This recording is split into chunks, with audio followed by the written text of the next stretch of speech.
We got the Mo Show in Toronto, so let's go to the film room. Jonathan Mogbo completely changed the complexion of this game and helped the Raptors get their first win this season. In the second quarter, he came in and was basically a small ball 5 in units, got this rejection here, got the Raptors out and running. As you see later on in the possession, pick and roll, dives to the basket, great job realizing the miscommunication, dunk.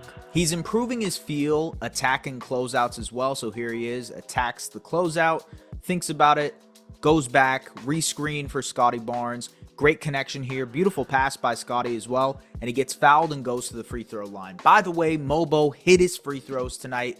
That is a massive part of his development as eventually becoming a shooter. Very next possession here, just incredible weak side help on the drive, gets the rejection. Raptors are out and running. Once again, does a great job here attacking the closeout. Mitchell with the skip pass. He attacks the weak foot of Lowry. Almost gets this incredible dunk to go. Also goes to the free throw line with a foul. Just love his intensity and tenacity on the defensive end tonight. Again, this is all in the second quarter. Raptors were just bigger than the Sixers tonight, and Mogbo was a huge part of that, crashing the offensive glass to win extra possessions for them, getting this pass out to Grady Dick for the 3. Here he is, Raptors run an inverted pick and roll between Scotty and Grady. Mogbo uses the added attention to attack this closeout and a beautiful dump off pass to Jakob for the finish. One of the more impressive defensive sequences here for Jonathan Mogbo. Switches out onto Tyrese Maxey and gets the block using his length. I really enjoy the grab and go stuff that Mogbo has the potential for. Right off the rebound, pushes it, so pseudo transition, gives it to Davion. They go into a quick pick and roll, and that helps Davion finish at the basket. Again, winning possessions for the Raptors, gets this offensive rebound here, and his ability to make plays in the middle of the floor, something that he's going to get even better at, makes the pass. Grady doesn't finish. Once again, using his physicality and size to be the weak side help here, gets the rejection on Kelly Oubre. And again, because of his size, he's great in the dunker spot. Off a broken play, goes up and gets the dunk. And this is the beauty of Scotty Barnes and his best friend in transition. Mogbo able to push it, seeing Scotty attack, and then he gets an open lane for him right there, and they celebrate. I think this final possession really shows a bit of it all. Mogbo wins the extra possession for the Raptors, and then is able to finish inside, gets the and one, and it was just an incredible night for a guy who I'm extremely high on. You guys know I interviewed him in August. And, you know, ever since I kind of got introduced to him, I've been really, really high on his potential and what he can be for the Toronto Raptors. Showed some intrigue in preseason, clearly was a little bit raw in terms of the finishing and decision-making. I even made a recap letting you guys know that, like, some of the stuff, it looked like he knew what he wanted to do, but the game speed just wasn't there. The fact that he is processing this stuff so quickly is what makes Jonathan Mogbo so intriguing. And that's why, I mean, man, this was just the second game of the season, and he's already learning how to impact the game at a high level defensively, how to use his size defensively, how to use his size to win offensive rebounds. The offensive side will come. You know, he did a great job attacking closeouts off of corners tonight. I thought he did a great job making plays for others. Finishing around the basket was much better than it has been so far. And these are the quirks, right? Like, he was a small ball 5 of sorts tonight. And the Sixers were small, and so it lent to his ability to dominate inside. Will that happen every single matchup? Will that happen on Monday against Nikola Jokic or tomorrow against Rudy Gobert and Julius Randle? Who knows? We'll see if he can impose his will against those teams too. But I think when it comes to smaller teams, you can see him really, really shine physically. And we saw that tonight for Mogbo. Love it. Absolutely was really, really impressed with what we saw. And man, it's just, you know, I want to bring up this one moment in Raptors history. It was the 2019-2020 year, so the run it back year, basically.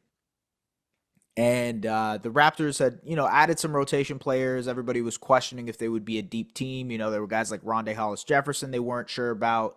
DeAndre Bembry was on that team. They weren't sure about him. And there were a couple of, there was a stretch there, especially early in the year, where Serge Ibaka got hurt. I believe Kyle Lowry got hurt. Pascal Siakam got hurt. And it was like, oh man, like this is going to be a really ugly stretch for the Raptors. And their bench just kind of galvanized. Rondé Hollis-Jefferson was great for them. Bembry had some good minutes. I'm probably missing a few guys, but like their bench galvanized in that moment. Not trying to say that this is apples to apples comparison, but tonight reminded me of that. What opportunity can present to a team developmentally, right? And so the Raptors aren't the 2019-2020 Toronto Raptors. They're not trying to run back a championship. They don't have the talent that they had in that year. But when it comes to finding who you have, you get an opportunity to see an extended run for Jamison Battle, who, we spoke to him post-game, seemed like a really, really good guy, good head on his shoulders for whatever that matters, but just was like a great quote. But at the same time, it just seemed like he was very comfortable in his own skin. The defense was wonky. He fouled out tonight in 15 minutes, but he made his shots, made some plays, got a great ovation from the crowd because he was working his butt off. So you see that from Jamison Battle that you wouldn't necessarily see if this team was fully healthy. You're seeing Jamal Shed get extended run, and I think he looks so much more comfortable now working in the pick and roll, making plays, finishing around the basket, which is something that I'm really surprised of for a guy his size. He's actually very talented in that. And obviously, the three-point shot is a huge part for Jamal. He hit one tonight. He's technically 40% on the season. We'll see how that develops. But him and Davion now getting extended run, and I thought Davion had a really good game tonight too, making plays, kind of setting the table for the Toronto Raptors.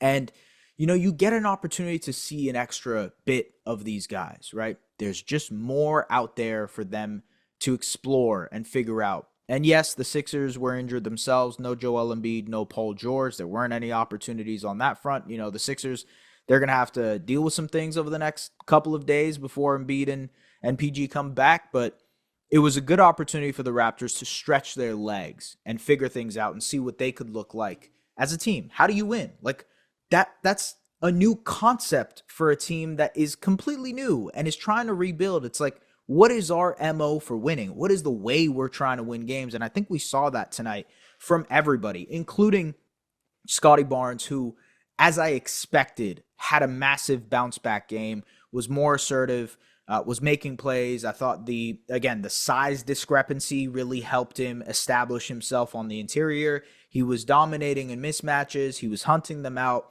and he was just doing well. It was the bounce back game that I expected from Scotty Barnes, knowing that, that could, those games like Cleveland could be a blip on the radar for a guy who's an all-star and potentially wants to be an all-NBA player. It was fun, man. It was really, really fun. Being there in the arena, the vibes were high.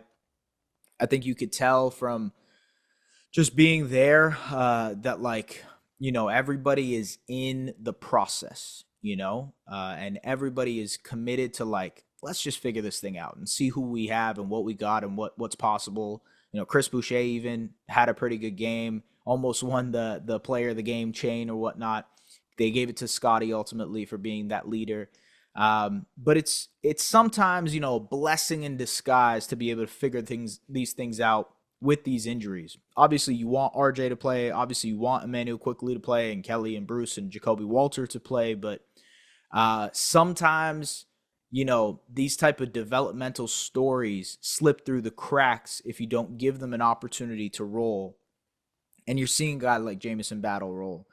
You're seeing a guy like Jamal Shed get more opportunity, and Jonathan Mogbo. And, the 905 season is around the corner. They play their first game in like 2 weeks. I'm very curious to see how the Raptors approach that, because I think RJ is going to play soon. He's traveling with the team to Minnesota. I would expect RJ plays against Minnesota. Could be wrong, but I expect RJ plays against Minnesota. Quickly, it seems like it's going to be a while. Not a while. Maybe I shouldn't say a while, but it does seem like Quickly will be out for a little bit here. Maybe a week, maybe a couple weeks. Again, I'm not a doctor. I have no idea. But it does seem like from the way they're talking about the injury that they're going to take their time with Quick because they don't want to rush him back by any means. And so if Quick is gone, more opportunity for Jamal, more opportunity for Davion. What does that mean for the Raptors 905? Because I'm intrigued. Like these guys are supposed to be the 905 roster. Like Mobo and Shad and Battle, like those guys are supposed to play 905 minutes. And I think it'll be tough. I think it'll be tough. And I think the Raptors will have to heavily consider keeping Shad and Mobo for extended times with the Raptors. And that doesn't mean they won't play with the 905. They will. They'll get their run. They'll get their shine. And that'll give them more reps and more opportunities to figure things out and iron things out. But it's nights like these where you really, really see the potential of some of these guys. And it makes you excited. It is part of development, folks. Wins and lessons. This time, the win was guaranteed. The Raptors win against the Philadelphia 76ers. We got the Minnesota Timberwolves on Saturday or today, depending on when you're watching this. Tap in, subscribe to Raptors Republic, do all the things that you guys can do so this can get out to anybody it needs to. But Jonathan Mogbo, ladies and gentlemen, I've been on it, planting my flag here on Mogbo Island, and I hope you are too. Take care.